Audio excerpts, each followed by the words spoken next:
The next day was Athens. This day started out fair.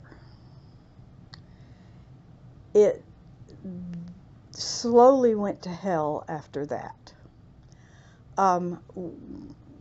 Because the tour that I had arranged fell apart on me at close to the last minute, I had booked and paid for hop-on, hop-off bus tickets for us and tickets to get up to the Acropolis, all booked and paid for.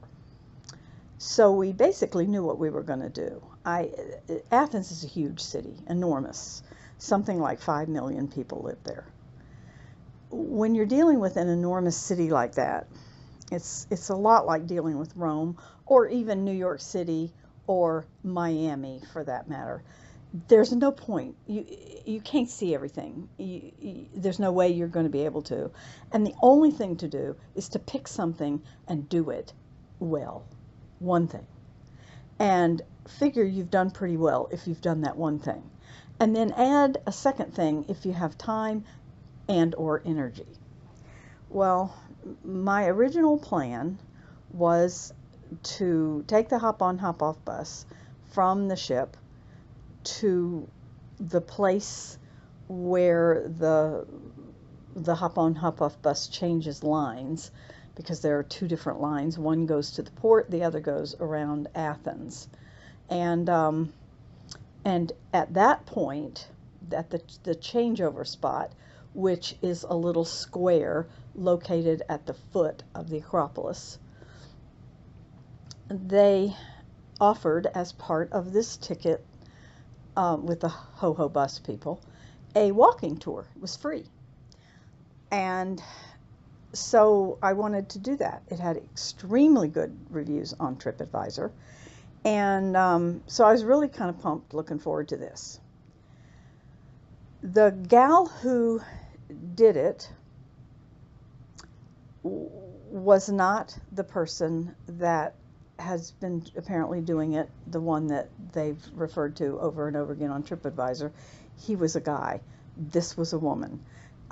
She is either a PhD or a PhD candidate, I can't remember which, in our archaeological history. And so she really, really knows her stuff. I mean, this woman was very knowledgeable.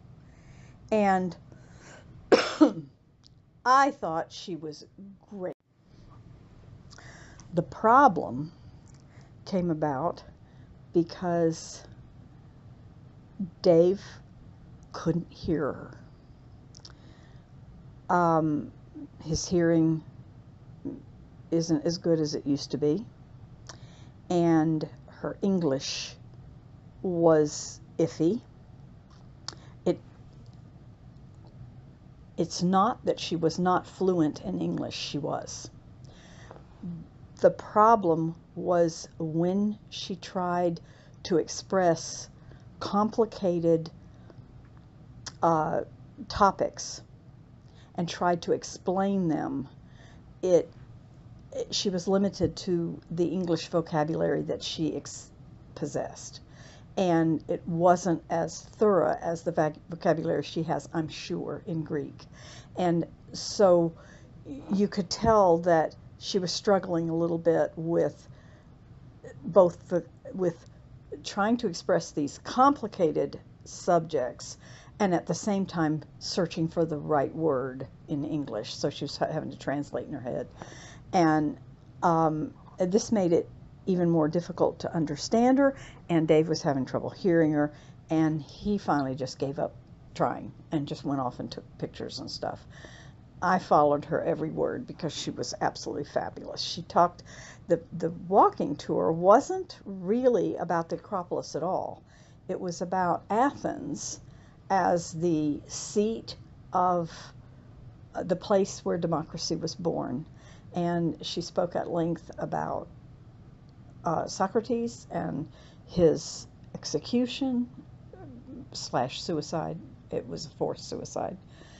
And his legacy, And then she took us to the place on this hill near the Acropolis where they first began having these large meetings of the male citizenry. It was always men.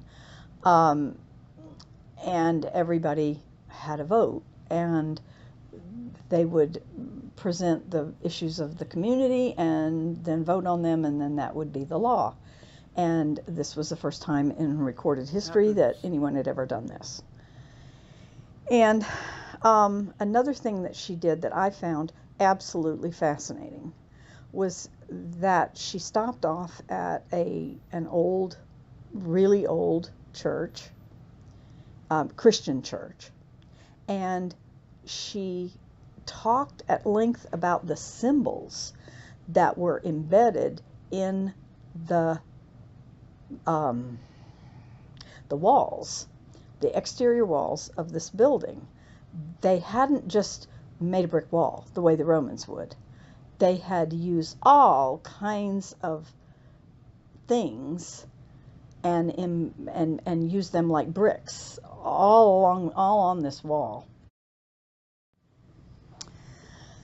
And what was so fascinating was how many of those things that were embedded in the wall were symbols from Greek mythology. Not from Christian mythology, but from Greek mythology.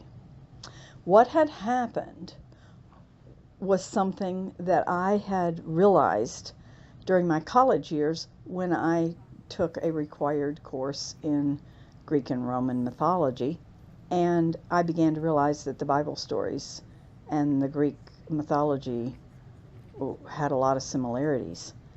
And it's just so obvious that all of this stuff was borrowed from the old myths and then Christianized.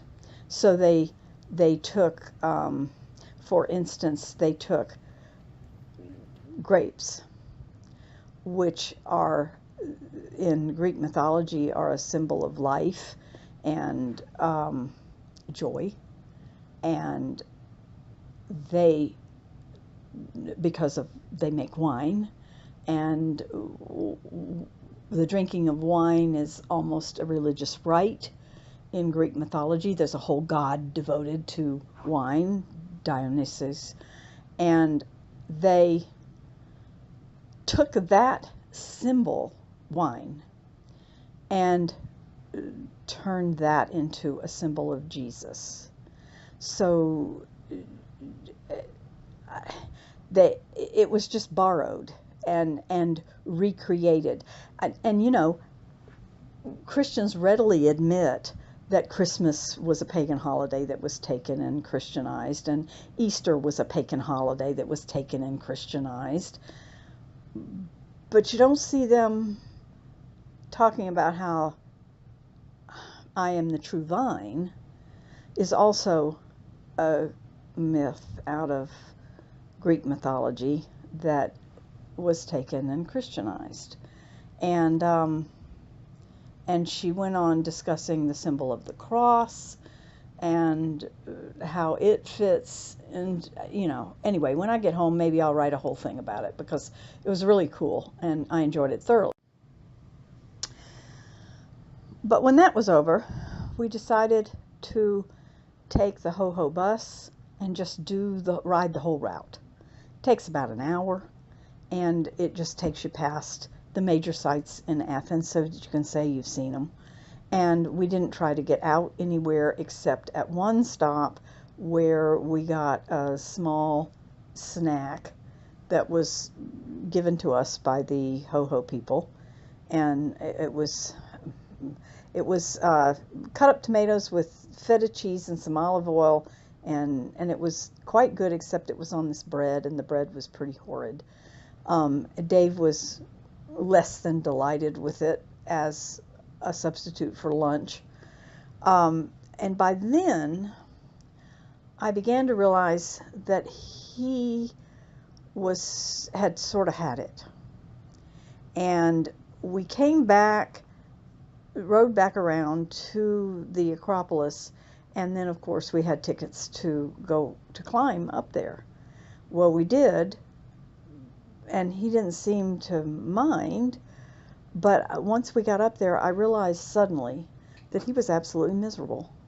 And I hadn't been aware of it, didn't quite get it. I knew he was a little cranky, but I didn't know how bad it was. He didn't feel good. And he didn't want to tell me he didn't feel good, but he didn't feel good. So we walked around, looked at the ruins, and then I realized that our day was done, and we got back down, got on the bus back to the ship, and went back to the ship. We then went to dinner, and I still didn't know what was wrong with him, except that he was just out of sorts. And he said something about he was just tired, only it wasn't nearly as strenuous a day as we'd had days in the past, and I just had no idea what was the matter.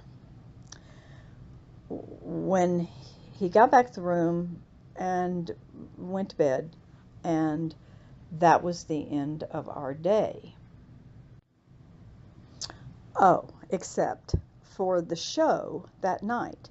They brought in some Greek folk dancers on the ship, and they put on this little show, and I'm really, they were lovely.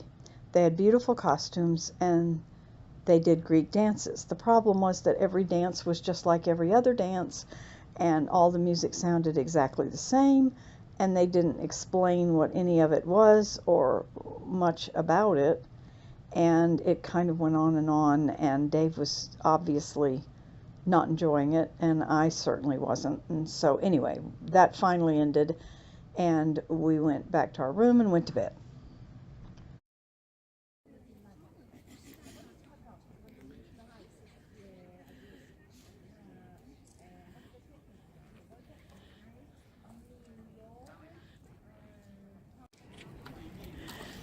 The people on that rock down there are standing on Mars Hill, which is supposedly where Paul the Apostle preached to the Athenians. Praise God. And in the distance you can see the field where we were doing the walking tour, where they voted on stuff. Needless to say, we are not going to trek over to Mars Hill, because who gives a shit?